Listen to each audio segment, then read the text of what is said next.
ओम नमो भगवते वासुदेवाय। हर हर महादेव। पुरुषोत्तम मास का 18वां अध्याय।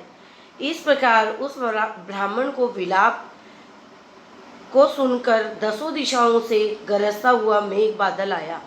उस मेघ से पर्वतों की कंपायमान करता हुआ, तीक्ष्ण स्पर्श करता हुआ बड़े वेग से वायु चलने लगी और अत्यंत जोर से बिजली चमकने लगी और मेघ शब्द से चारों दिशाएं पूरित हो गई। इस प्रकार 1 मास तक ऐसा जल बरसा कि सारी पृथ्वी जल से भर गई, परंतु पुत्र शोक की अग्नि से तपे हुए उस ब्राह्मण को कुछ भी मालूम न हुआ। न उसने पानी पिया, न भोजन किया। पुनः पुनः इस प्रकार पुकारते हुए ही उसको सारा मास व्यतीत हो गया। वह मास श्री कृष्ण भगवान का प्रिय पुरुषोत्तम मास ही था। सो अनजाने में ही उस ब्राह्मण से पुरुषोत्तम मास की सेवा हो गई, जिससे अत्यंत प्रसन्न होकर श्री भगवान प्रकट हो गए।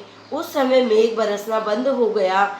फिर उस ब्राह्मण ने श्री कृष्ण को देखकर शीघ्र पुत्र को पृथ्वी पर रखकर स्त्री सहित श्री कृष्ण भगवान को दंडवत नमस्कार किया और हाथ जोड़कर श्री कृष्ण भगवान के आगे बैठ गया। अनजाने में पुरुषोत्तम मास के सेवन से प्रसन्न होकर भगवान अमृत वाणी से बोले, हे सुदेव, तुम धन्य हो और अत्यंत भाग्यवान हो। जो कुछ होने वाला है सो सुनो, मैं कहता हूँ। हे ब्राह्मण, तेरे इस पुत्र की 12,000 वर्ष की आयु होगी। हे द्विजोत्तम, तेरे को सुख देने वाला होगा, इसमें कोई संदेह नहीं है। मेरे प्रसन्न होकर मैंने तुझको यह पुत्र दिया।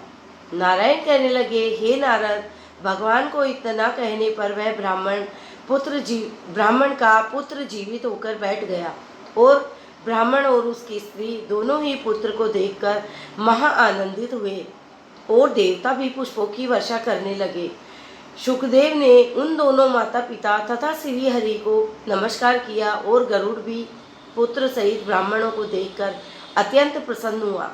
तब ब्राह्मण आश्चर्य युक्त होकर श्री हरि को नमस्कार कर हाथ जोड़कर गदगद वाणी से संशय काटने के लिए आनंद सहित भगवान से पूछने लगा, भगवान, मेरे 4,000 वर्ष तक निरंतर महाकठिन तप करने पर आपने जो कठोर वचन मुझसे कहे थे कि मेरे 7 जन्मों में भी पुत्र का सुख नहीं है, उस वाक्य के उल्लंघन हेतु और मरे हुए पुत्र को जीवित करने का क्या कारण है?